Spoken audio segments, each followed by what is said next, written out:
Eder. Mech.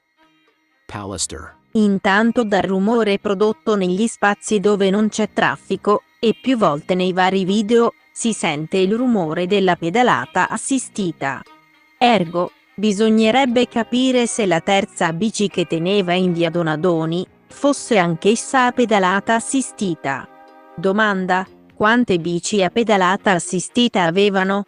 Se le bici a pedalata assistita erano solo 2. Quelle 2 bici sono state trovate il 15 mattina, giorno dopo la scomparsa di Liliana, caricate entrambe sulla Fiat Cubo. E la terza bicicletta, quella che dovrebbe avere usato il Visin Team per il giro con la GoPro? Dov'è? Lui dice di averla riportata nel pomeriggio in via Donadoni. In via Donadoni non è stata trovata.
Ehi, non dimenticare di iscriverti a questo canale.